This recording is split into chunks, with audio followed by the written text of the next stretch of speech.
ವೀಕ್ಷಕರೇ ನಮಸ್ಕಾರ. ಮಂಗಳೂರಿನ ಉದ್ಯಮಿಗಳಿಗೆ ಒಂದು ಶಾಪ ಇದೆ. ಆ ಶಾಪ ಯಾವುದು ಅಂತ ಹೇಳಿದ್ರೆ ಹನಿ ಟ್ರ್ಯಾಪ್. ಯಾಕೆಂದ್ರೆ ಕಳೆದ ಹಲವಾರು ವರ್ಷಗಳಿಂದ ಗಮನಿಸ್ತಾ ಹೋಗ್ತಾ ಇದ್ದೀವಿ, ಮಂಗಳೂರಿನ ಉದ್ಯಮಿಗಳನ್ನ ಪ್ರಮುಖವಾಗಿ ಟಾರ್ಗೆಟ್ ಮಾಡುವಂತ ಒಂದು ಗುಂಪು ಅವರನ್ನ ಹನಿ ಟ್ರ್ಯಾಪ್ ಮಾಡುತ್ತೆ. ಹನಿ ಟ್ರ್ಯಾಪ್ ಮಾಡಿ ಕೋಟಿ ಕೋಟಿ ರೂಪಾಯಿ ಹಣವನ್ನ ದೋಚುತ್ತೆ.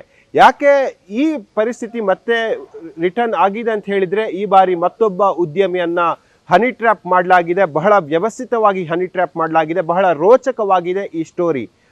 ಅವರು ಮಂಗಳೂರಿನ ಉದ್ಯಮಿ, ಪ್ರಖ್ಯಾತ ಬಿಲ್ಡರ್ ಕೂಡ ಹೌದು, ಕಾಂಟ್ರಾಕ್ಟರ್ ಕೂಡ ಹೌದು. ಅವರ ಕಂಪನಿಯಲ್ಲಿ ಇಬ್ರು ಕೆಲಸ ಮಾಡಿಕೊಂಡಿರ್ತಾರೆ. ಒಬ್ಬ ಜೀತೇಶ್ ಅಂತ ಹೇಳಿ, ಮತ್ತೊಬ್ಬ ನಿಜಾಮ್ ಅಂತ ಹೇಳಿ.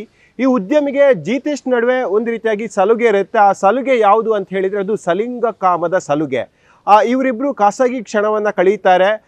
ಉದ್ಯಮಿ ತನ್ನ ಜೊತೆ ಖಾಸಗಿ ಕ್ಷಣವನ್ನ ಕಳೆಯುತ್ತಿರುವಂತಹ ಸಂದರ್ಭದಲ್ಲಿ ಈ ಜೀತೇಶ್ ಏನ್ ಮಾಡ್ತಾನೆ ಅಂತ ಹೇಳಿದ್ರೆ, ರಹಸ್ಯವಾಗಿ ಮೊಬೈಲ್ನಲ್ಲಿ ವಿಡಿಯೋವನ್ನ ಚಿತ್ರೀಕರಣ ಮಾಡ್ತಾರೆ. ಆ ವಿಡಿಯೋವನ್ನ ಚಿತ್ರೀಕರಣ ಮಾಡಿಯೇ ಈ ವಿಡಿಯೋವನ್ನ ನಿನ್ನ ಹೆಂಡತಿ ಬಳಿ ತೋರಿಸ್ತೇನೆ, ನಿಮ್ಮ ಫ್ಯಾಮಿಲಿ ಬಳಿ ತೋರಿಸ್ತೇನೆ ಅಂತ ಹೇಳಿ ಸುಮಾರು ಆರಂಭದಲ್ಲಿ 35 ಲಕ್ಷ ರೂಪಾಯಿ ಹಣವನ್ನು ಪಡೆದುಕೊಳ್ತಾನೆ. ಆದರೆ ಜೀತೇಶ್ನ ಹಣದ ದಾಹ ಆದರೂ ಕೂಡ ತೀರಿಕೊಂಡಿಲ್ಲ. ಮತ್ತೆ ಹಣಕ್ಕಾಗಿ ಬೇಡಿಕೆಯನ್ನು ಇಡ್ತಾನೆ. ಉದ್ಯಮಿ ಮತ್ತೆ ಹಣವನ್ನು ಕೊಡ್ತಾನೆ, ಈತ ಮತ್ತೆ ಹಣಕ್ಕಾಗಿ ಬೇಡಿಕೆ ಇಡ್ತಾನೆ.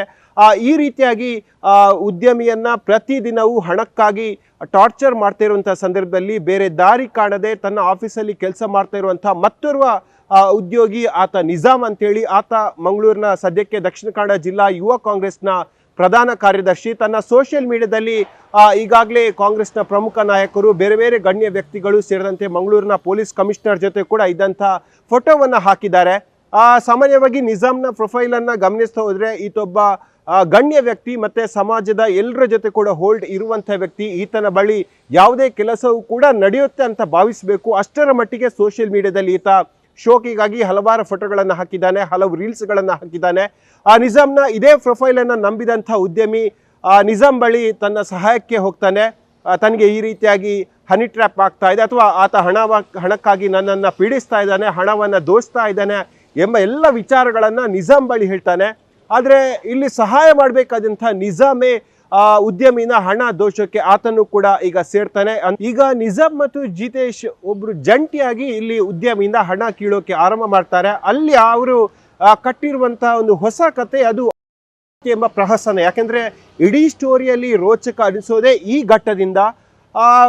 ಇಲ್ಲಿ ಜೀತೇಶ್ ಮಾಡಿಕೊಂಡಿದ್ದಾನೆ ಅಂತ ಹೇಳಿ ನಿಜಾಮ್ ಹೊಸ ಒಂದು ಕತೆ ಕಟ್ತಾನೆ.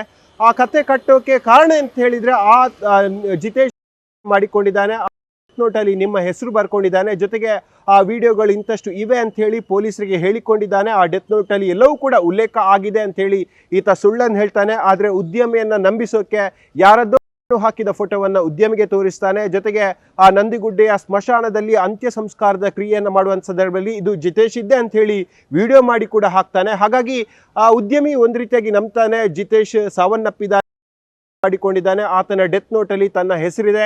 ಎಲ್ಲಿ ಪೊಲೀಸ್ ತನಿಖೆಯಲ್ಲಿ ನನ್ನ ಹೆಸರು ಬಂದರೆ ನನ್ನ ಮರ್ಯಾದೆ ಹೋಗುತ್ತೆ ಅಂತೇಳಿ ಈ ಕೇಸನ್ನು ಮುಚ್ಚಿ ಹಾಕೋಕೆ ನಿಜಾಮ್ಗೆ ಎಷ್ಟು ಬೇಕಷ್ಟು ಹಣವನ್ನು ಕೊಡ್ತೀನಿ ಅನ್ನೋದಾಗಿ ಹೇಳ್ತಾನೆ. ಇಲ್ಲೇ ನಿಜಾಮ್ ಒಂದು ಚಾಣಾಕ್ಷವಾದ ಐಡಿಯಾವನ್ನು ಮಾಡ್ತಾನೆ. ಸುಮಾರು 2024ರಿಂದ 2026 ತನಕ ಹಂತ ಹಂತವಾಗಿ 2,77,00,000 ರೂಪಾಯಿ ಆ ಉದ್ಯಮಿಯಿಂದ ನಿಜಾಮ್ ಒಂದು ರೀತಿಯಾಗಿ ದೋಚಿಕೊಳ್ತಾನೆ. ಆದರೆ ಜೂನ್ ಆರಂಭ ಹೊಸ್ತಿಲಲ್ಲಿ ಉದ್ಯಮಿ ಮಂಗಳೂರಲ್ಲಿ ಈ ರೀತಿಯಾಗಿ ರಸ್ತೆಯಲ್ಲಿ ಹೋಗುವಂಥ ಸಂದರ್ಭದಲ್ಲಿ ನಿಜವಾದ ಜೀತೇಶನ್ನು ನೋಡ್ತಾನೆ.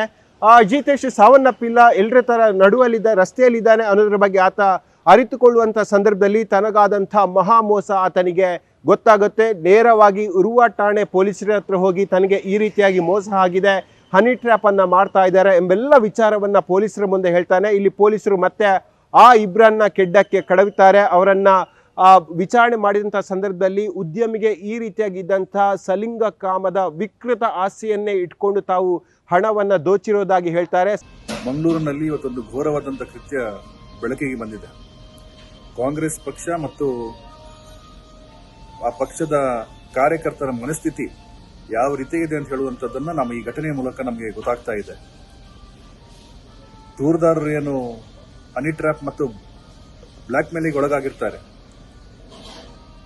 ಅವರು ಸಹಾಯವನ್ನು ಕೇಳಲಿಕ್ಕೆ ಕಾಂಗ್ರೆಸ್ ಪಕ್ಷದ ಯುವ ಘಟಕದ ಪ್ರಧಾನ ಕಾರ್ಯದರ್ಶಿಯಾದಂಥ ನಿಜಾಮ್ ಅವರ ಹತ್ರ ಹೋಗಬೇಕಾದ್ರೆ ದೂರದಾರರಿಗೆ ಬೆಂಬಲವನ್ನು ಕೊಡುವುದು, ಅವರಿಗೆ ಸಹಾಯ ಮಾಡುವುದನ್ನು ಬಿಟ್ಟು ಆರೋಪಿಯ ಜೊತೆ ಸೇರಿ ದೂರದಾರರಿಗೆ ಬೆದರಿಸಿ ಇನ್ನಷ್ಟು ಹಣವನ್ನು ಲೂಟಿ ಮಾಡುವಂತ ಕೃತ್ಯ ಇವತ್ತು ನಡೆದಿದೆ. ಬಹುಶಃ ಈ ಇಡೀ ಪ್ರಕರಣದ ಹಿಂದೆ ಒಂದು ದೊಡ್ಡ ವ್ಯವಸ್ಥಿತವಾದಂತಹ ಒಂದು ಜಾಲ ಇದೆ ಅಂತ ಹೇಳುವಂಥದ್ದು ನಮ್ಮ ಅನಿಸಿಕೆ.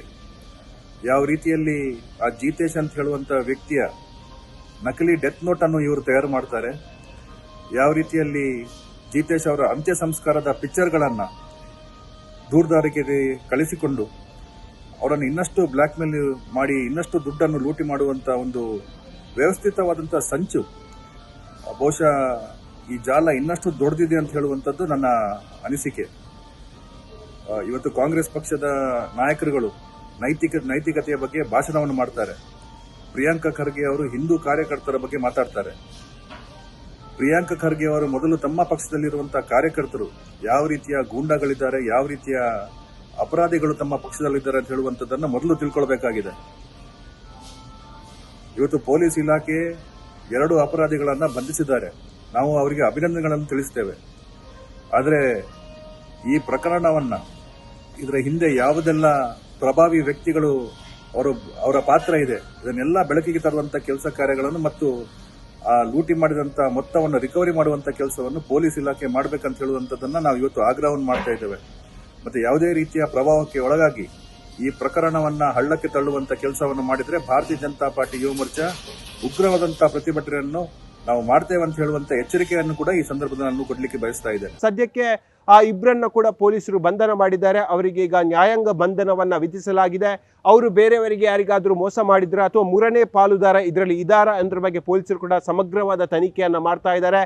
ಪೊಲೀಸರು ಉದ್ಯಮಿಗಳ ಬಳಿ ಮನವಿ ಮಾಡಿಕೊಂಡಿದ್ದಾರೆ. ಯಾಕಂದ್ರೆ ಸಾಕಷ್ಟು ಉದ್ಯಮಿಗಳಿಗೆ ಈ ರೀತಿಯಾಗಿ ಹನಿ ಟ್ರ್ಯಾಪ್ ಆಗಿದೆ. ಕೆಲವರು ಪೊಲೀಸ್ ಸ್ಟೇಷನ್ಗೆ ಬಂದು ದೂರನ್ನು ಕೊಡ್ತಾರೆ, ಇನ್ನು ಕೆಲವರು ರಹಸ್ಯವಾಗಿ ತಮ್ಮಲ್ಲಿ ಇಟ್ಕೊಳ್ತಾರೆ. ತನಗೆ ಈ ರೀತಿಯಾಗಿ ಹನಿ ಟ್ರ್ಯಾಪ್ ಆದರೂ ಕೂಡ ತನ್ನ ಮರ್ಯಾದಕ್ಕೆ ಅಂಜಿ ಪ್ರತಿ ತಿಂಗಳು ಪ್ರತಿ ದಿನವೂ ಹಣವನ್ನು ಕೊಡ್ತಾ ಹೋಗ್ತಾರೆ. ಅಂಥವರಿದ್ರೆ ಧೈರ್ಯವಾಗಿ ಬನ್ನಿ, ತಮ್ಮ ಮಾಹಿತಿಯನ್ನು ಬಹಳಷ್ಟು ಗುಪ್ತವಾಗಿ ಇರಿಸ್ತೇವೆ. ಜೊತೆಗೆ ಯಾರು ತಮಗೆ ಅನ್ಯಾಯ ಮಾಡಿದ್ದಾರೆ, ದ್ರೋಹ ಮಾಡಿದ್ದಾರೆ, ಹನಿ ಟ್ರ್ಯಾಪನ್ನು ಮಾಡಿದ್ದಾರೆ ಅಂಥವರನ್ನು ನಾವು ಸೆರೆಮನೆಗೆ ಕಳಿಸ್ತೀವಿ ಎಂಬ ಭರವಸೆಯನ್ನು ಸದ್ಯಕ್ಕೆ ಪೊಲೀಸರು ಕೊಟ್ಟಿದ್ದಾರೆ.